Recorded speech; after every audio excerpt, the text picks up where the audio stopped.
We interview experts and enthusiasts in the natural resources field, and we get them to explain what's going on. I'm Natalie. And I'm Heather. Today we have Connor Flechsig with us. Did I say your name right? Yes, you did. That was awesome. I'm Incredible. so excited. Nailed it. I practiced beforehand. That's big. No one ever does. So, Thank you. yeah. And Connor is a senior in forage and rangeland stewardship. That's right. Thank you so much for coming out to Absolutely. be on our show. Yeah. So I guess our first question is, how did you get into natural resources, and what compels you to study forest and rangeland stewardship specifically? So coming from California, the biggest thing for me was growing up in a place that has a lot of water issues, has a lot of natural resource issues. I'm also in a really beautiful part just above San Francisco, California. And so recreation is a huge part of my life as well. And I thought, I don't want to stay in California, so many people.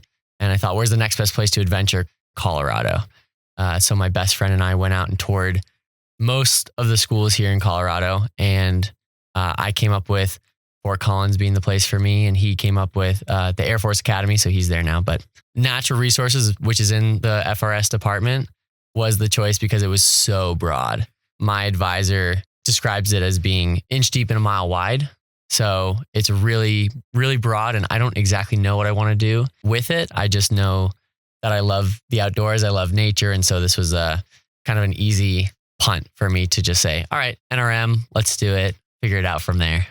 Our next question was what your aspirations are for after you graduate. So Right. You just mentioned haven't quite figured it out yet, but do you have like a broad idea of like what you want to get out of life after you graduate? Maybe? Yes, it's a hard question. It's an awesome question. And I love to ask it myself, and I get it a lot, especially at this point in my academic career, because it's so exciting to hear about where people are going. My roommate now has a job lined up for when he graduates and all this stuff. And that has me really excited. And I definitely am not quite there, which is all good. But I started at CSU just kind of at that broad scale level and got into an extracurricular program. It's an organization on campus called the Center for Public Deliberation, which is an amazing organization dedicated to civic engagement and creating a better and more active democracy. And I found a lot of hope in that, especially with things going on in partisan politics, the fact that local action can still be had. And I call it puzzle piece action, right? You can do so much on these different scales and have it line up in the end. And so with the CPD, the Center for Public Deliberation, I was able to kind of realize that communication, the relationship building, the somewhat of the policy and politics, that's really important in natural resources as well. And that kind of started leading me a little bit. And I think that's probably a big reason why I started doing education or started getting into some education as well and outreach. And so looking ahead, I do see myself doing a lot in terms of facilitating, in terms of educating and outreach and relationship building within the natural resources. I obviously would love to use my degree, but those soft skills of communication I find to be really, really important in a field that doesn't always do so well. Yeah, natural resources is all about the way you communicate, because if you can't express to the people who are causing these issues exactly what they're doing, it's very hard to get anywhere. And I totally agree with you. I'm actually a communications major. Awesome. So Yeah, you're right with me. You're talking about their sweet spot. Totally. Very cool. Yeah. I didn't mention, but when I say facilitating, I was a trained facilitator with the CPD, which was a big part of really, I guess, feeling that validation, like, yeah, I could do something with this. And there's a shift currently going on with trying to communicate better within our fields. But that goes, our field to the public, agency to agency, different disciplines, trying to talk to each other. That's a really important thing. So those are all kind of places I see myself maybe going, but not really sure at this point. Yeah. That's fair. You've got time. I do. Yeah. Yeah. You don't have to know right now. Yeah. It's an exciting place to be. Yeah. It's actually really exciting. And applying for jobs has me feeling excited, like seeing actual position titles. Yeah. It's like, oh, I could do that. Anchorage, Alaska. Okay. Yeah. Yeah. It's fun. It's really fun. Cool. Yeah. And so you are a Pulliam Scholar, right? That's right. So can you explain more what that means and how that's affected your time here at CSU? Totally. So that was what I was saying about kind of starting to gear towards education and outreach. The Pulliam program is like a little leg off of the ELC, the Environmental Learning Center at CSU. And it is a competitive scholarship program that I applied for, interviewed for and was able to have a position with the ELC. And basically what we do is we have a class and then we have field trips that we lead. And so the class is learning all about education theory, environmental education specifically. It's working through a lot of that standards material. So learning like, what are we teaching and how do we teach that? And then after the first couple of weeks of the semester, we've now shifted to actually teaching it, putting it into action, which is really cool. I have 2 nephews.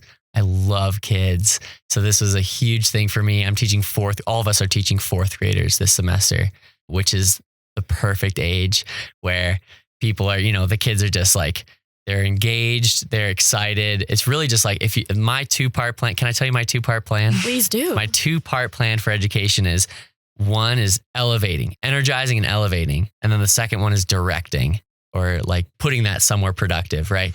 So all of a sudden, like you're talking on the trail, I'm walking backwards, talking to all these little kids. And all of a sudden we see a bird up above and we're just like, all right, we got to make some bird noises. And the kids are going crazy, right? And it's like, okay, well, how do we start moving that to a place? So we talk about like, well, what does that tell? What do bird noises tell us? Okay, it tells us that there are birds there. That tells us that maybe it's communicating, or, you try to start gearing it or trying to force them to learn, I guess, because otherwise they're just going to have a great time out on the trail. Which is also good. Which is really important. Not the goal, not the end goal. Yeah, not the primary objective, but yeah, I've been doing that. And next semester I'll be teaching the 4th graders. And then as well, I will be mentoring high schoolers with research projects, I think at a local charter school and then Hooter High School as well. Yeah, but the Pulliam program, it's really created a shift in how I foresee my future. And through the program, I'll be getting certified as an environmental educator. And that's in the state of Colorado, but Colorado is one of the only states that accreditation goes national. So I'll be able to go anywhere and teach environmental education, which is that's fantastic. Super exciting. So I'm actually able to apply for those sorts of jobs. I just applied for one in DC, and I'm looking at one in Washington State. So all these different doors are opening with that program, which is really exciting. That's so great to hear. Yeah. Congratulations. Thank you. Thank you. Yeah. It's an incredible group of people I'm surrounded by. I'm learning a lot from all the other educators. I would imagine. Yeah. Yeah. Well, and so I'm interested, you touched a little bit on this, but how working with students has kind of affected you personally and also affected how you approach natural resources, just in general, if it has at all. Yeah. Oh, absolutely. I'm the kind of nerd, especially with like trees, where if I'm on a hike with someone, I'd start telling them about trees. And I'll specifically, anecdotally, I'll say, scientific names don't mean anything to anyone unless you're another scientist. That's a huge thing that I learned. Kids don't care about, Pinus edulis. Like that's not important. But if you say this is a ponderosa pine and they're from Ponderosa Elementary, they're going to lose their minds, right? Which is super cool. So again, that communication is super important, and realizing that audience becomes even more important as you start to change up who you're talking to, change that audience. So talking to younger kids or people who are less aware of what's going on in the natural world, which I assume I could be working on in my future. So that's something that I want to be working on and developing. But yeah. Literally keep talking about this. We just have so many questions about it, just since education and environmental education is so important, especially to you and just to literally everything. Yeah. But how did you get first involved in the ELC? Through the Pulliam? It was through the Pulliam program. So I have a couple friends who work for the ELC as actual paid positions, like work studies or what have you, and have heard about the ELC through that only, through a couple friends. One friend who was working with the ELC and then became a park interpreter up in Yellowstone, which was like super cool. And then another friend who teaches out at the ELC campus, which is near I-25. But other than that, I had no real exposure to the ELC prior to becoming a Pulliam Scholar and working as a student and an educator underneath Nicole Stafford's. I love Nicole. She's great. She's lovely. She is the best. Yeah. Next semester, we'll be working with Kirsten, who is the other ELC employee, and she's also wonderful. So super excited for that. But yeah, Nicole has been a wonderful introduction to the ELC. Yeah. I got to interview them both a while back. Cool. About Yvonne Schramm, do you know? Yeah. Oh, yeah. I love her. She's our TA for the program. She's wonderful. She's cool. Yeah. Yeah. And they have nothing but good things to say. And so I will say, we looked at your other interviews that you've done, and you mentioned having a minimalist lifestyle. Oh, sure. Can you talk more about that? Yeah, that's really funny. Haley, my friend who's visiting from California, we've been talking about that in terms of the way people perceive me specifically, and how we create images and how we view each other. But I definitely I've been labeled a minimalist for sure. I haven't necessarily brought that label under my wing, but I understand that it's maybe a little bit more than what other people do. I definitely live pretty consciously, I guess, is what I'd rather say. So everything that I own is in my closet or in my room. I could definitely pack up and leave in about 30 minutes. I don't own a bed. I sleep on a wonderfully thick mattress topper, like a Tempur-Pedic topper on the floor. It's very comfortable. People always wonder. It is. But I think what you're referring to maybe was my interview after hiking in New Zealand, which is a big thing that I love to do as well, which is backpacking.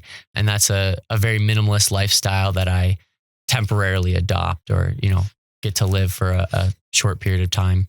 And that definitely plays into environmentalism and how I like to live my life, thinking about this earth we live on, something that, gives to us endlessly. What do we give to it, or what are we taking from it? So I think about that a lot. And yeah, it is very important. I came to Warner College less so of this minimalist guy. It definitely has been curated, this image over the course of my years here, but incredibly motivated and inspired by the people in Warner. It's very interesting being a senior now and feeling like I have to be one of those people, or I want to be one of those people that inspires. Because in my underclassmen years, in my freshman and sophomore years, having those people to look up to was incredible, really changed my experience. And so I came in, like I said, not quite a minimalist, I would say, and started talking the Warner talk, and over the years decided I should walk the walk. So here I am. Yeah. So you don't really consider yourself a minimalist. You just are more aware of the impact you have. Right. So you wouldn't call yourself a minimalist though. I mean, I wouldn't. I definitely, like, the second people hear that I sleep on the floor, they start putting that label on, which makes a lot of sense. But it's either way. Yeah. I'll take it. I couldn't live without a bed, but I respect it, understand it. Yeah. Cool. So did you go through like a process where one day you were like, I'm going to get rid of a bunch of things, or was it more like gradual for you? Ark has seen me a couple times dropping off the clothes for sure, but I'll say it was more functional or more practical than anything else. I got out of the dorms and was looking around for a bed, and you do not want to buy a used mattress, and a new mattress is really expensive, really expensive. So I just decided, no way. I have this mattress topper from the dorms, extended twin. It's good to go. And so I just laid that down and called it good. I definitely will say, I think for me personally, in my family background and whatnot, financial anxiety comes into play with that for sure. And balancing that with, you need to get groceries. You need to do a couple things like, hey, you can buy like a nice new pair of socks if you want. I think kind of bringing back to that conversation I had with my friend Haley here, allowing yourself to kind of go against the grain of an image that's been kind of created, and saying, okay, well, maybe at some point I do want a bed, or maybe I don't. I love my mattress pad.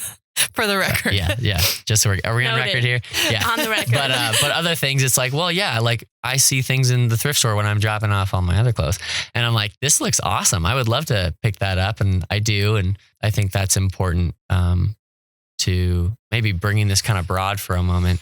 As an environmentalist, I think a lot of people try to live this really staunch or really rigid lifestyle, trying to make sure, and you see it in Warner a lot, trying to really walk this walk. And I think it can be a wonderful thing. It can also alienate or disenfranchise other people who are thinking about getting into a little more environmentally conscious lifestyles.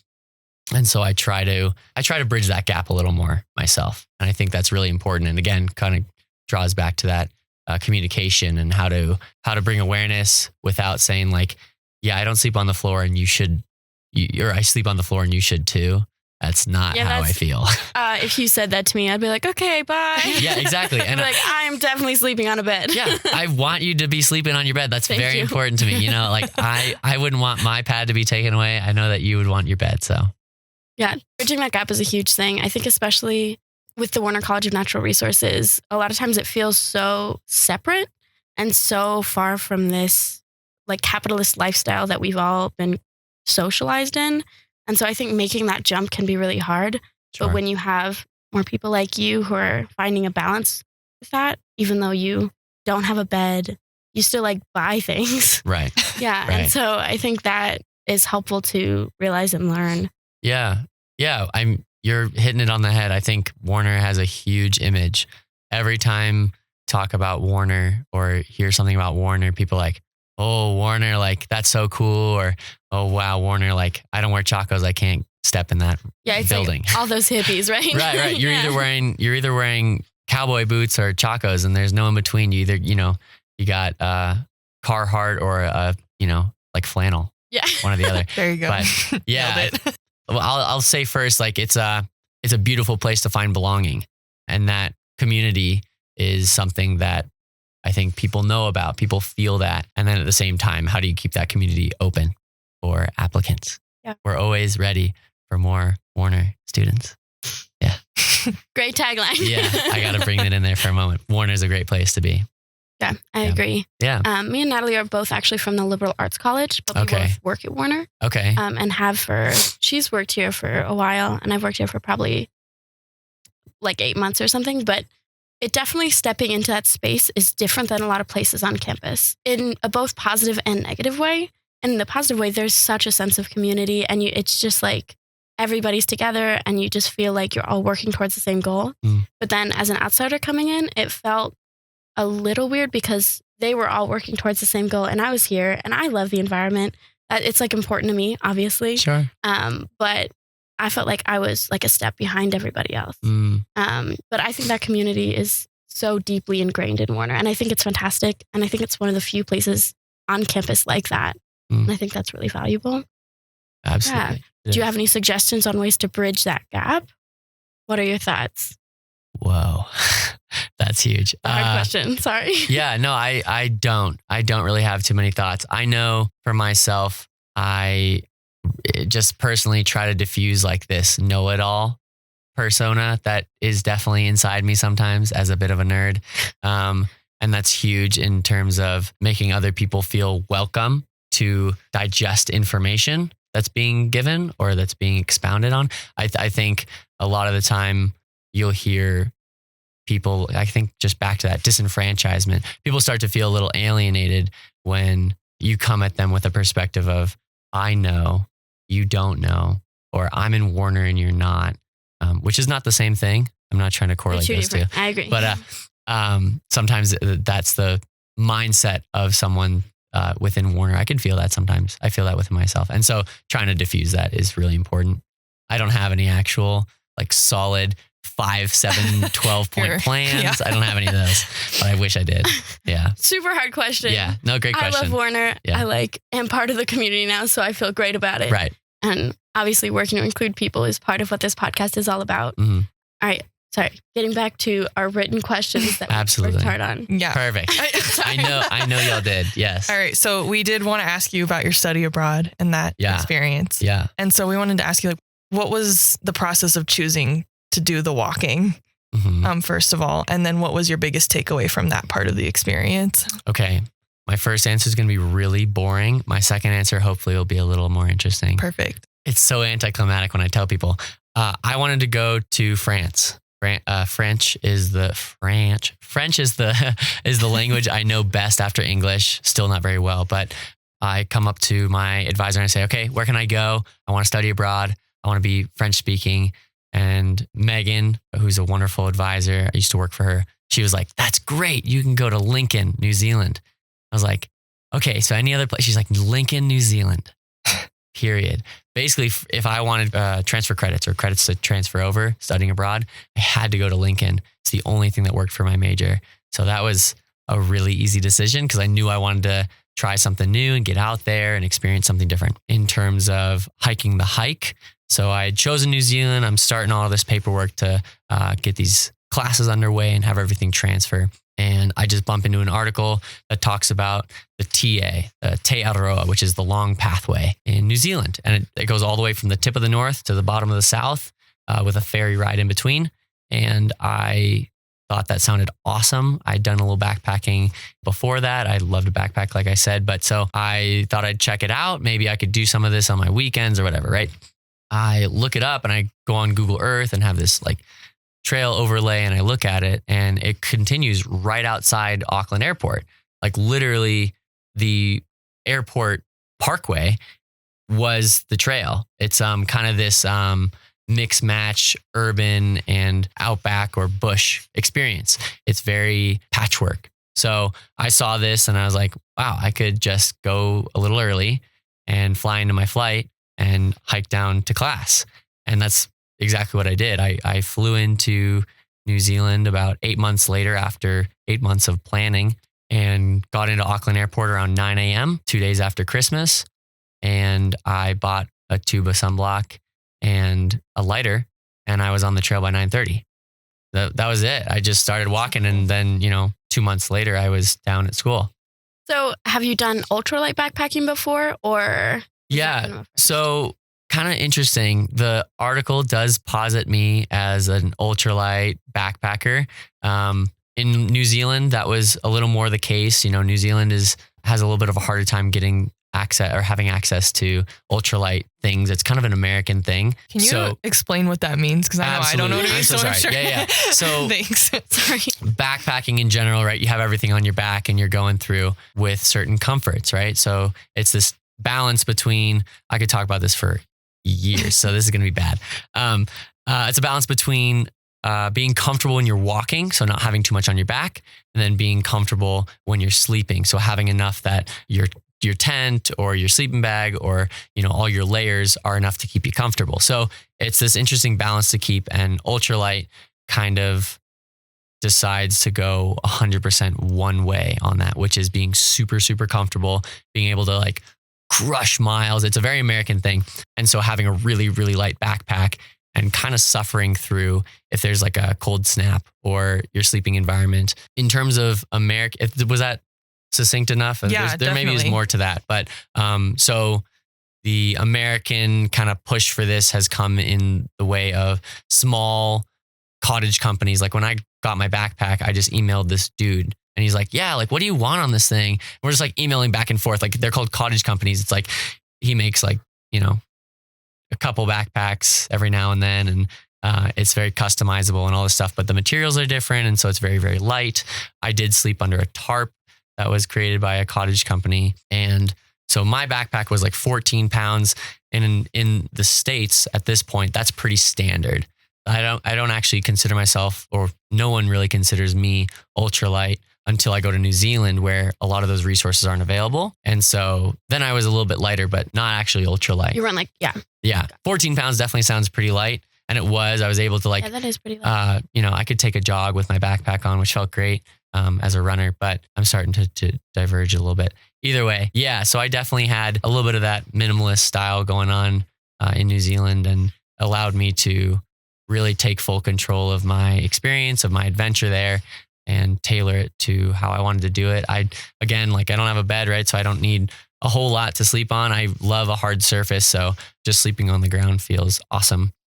And New Zealand doesn't have any predators, like any native, like large mammals. The only native mammals in New Zealand, besides like one bat, are marine mammals. So dolphins, seals, sea lions, whales. So cool. All my events at night were, dealing with like little possums, and because they're all invasive, but little possums and bunnies and things like that. So it was easy to sleep under a tarp and sleep on the ground. And see, my biggest backpacking fear is bears.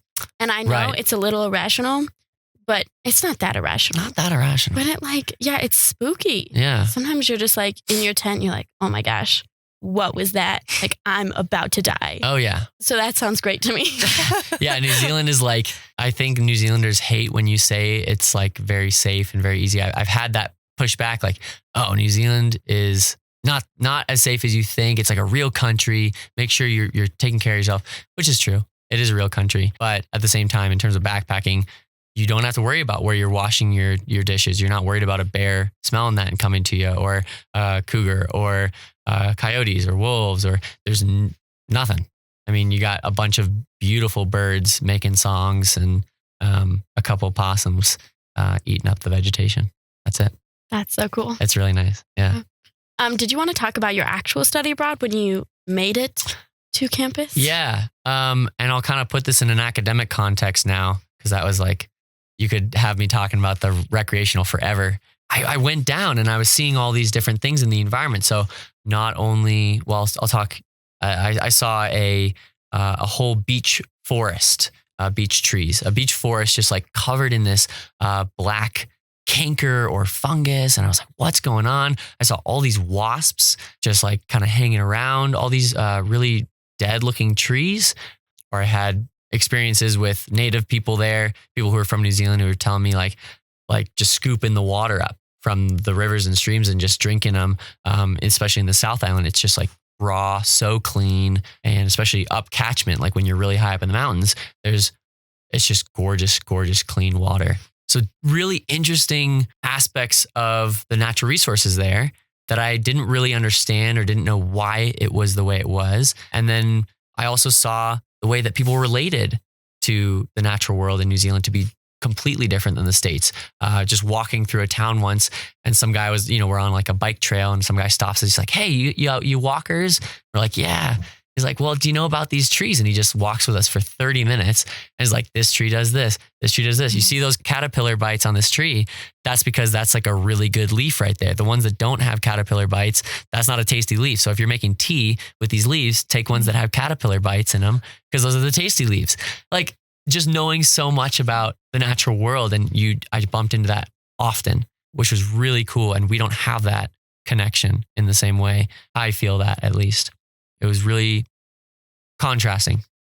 So I got down to school in Lincoln, just below Christchurch on the South Island, and was able to ask and have answers, which was basically just interpreting all of this foreign site, all these foreign sites that I was seeing, and what is going on? Why are the trees black? How do we know so much about the natural world? Is this part of our curriculum as kids? Or, so I got to learn so much. Like, yeah, this is an invasive wasp, but really had this cool first month in university, where I was getting so much information about everywhere I just was, which really had me unbelievably grateful for having the experience to get out there and see the natural resources. And then, I took a soils class. I was actually doing research with soils, and then also like a water quality and quantity and agroforestry, which is agriculture and farming is really, really big in New Zealand. It's mainly agricultural in terms of their industry in New Zealand. So got a lot of good insight into New Zealand natural resources, and it was so relevant, right? Because they're talking about like, so where do we have like the most agroforestry? And I was like, oh, I was walking through so much like in the North Island right over here. Like, there's like, yeah, exactly. So then they talk about why that is, and the soil there, or the ability for timber because of the topography, because South Island just gets so mountainous. I could go on forever, but it was just really, really exciting to get some insight on everything I had just seen, and really had me seeing my backpacking is not just like this super fun, random, serendipitous event that I was able to undertake, but also a academically stimulating and enriching experience. That's so cool. Awesome. Great answer. Yeah, thanks. I love talking about New Zealand. It was an incredible experience. Yeah, it's definitely on my list. Lord of the Rings is my favorite movie. Yeah, Hobbiton. So, yeah, very important to me to get there eventually. Yeah, it was so cool. Just like so many people, you stop at like a place that has a beautiful view, and you see a little sign that says like, they shot this scene here. Like, that happened a lot. Or you just talk to someone random and they're just like, yeah, I was in the movie, because they That's so they cool. got everybody in New Zealand in that movie. I swear. That's so It's cool. really funny. Yeah. Cool. So our last question to leave everyone with is, what are you currently curious about, and what do you want to know more about? Did you right see now? my LinkedIn?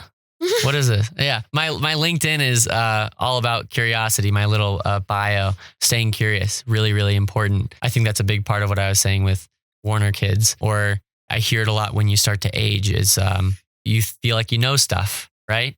And I definitely feel like my education has taught me a lot of stuff. But oh my gosh, if you think that the only thing that stops you from from continuing your education and staying open to learning is the thought that you're done learning. That's the only thing that'll close you off to it. So right now, what am I curious about? I can't wait to see what the rest of the world holds. I think I've dealt so much within Colorado community, within Warner community, and that's often liberal, that's often environmentally focused, that's often a lot of those things that aren't necessarily in other places. And it's really easy to educate and get work done in those spheres, but it's not necessarily the place where that work is as needed. Does that make sense? Yeah. So it's really interesting because I think about, where do I want to live? Anchorage, Alaska? That sounds awesome, right? Do those people need education on their natural world?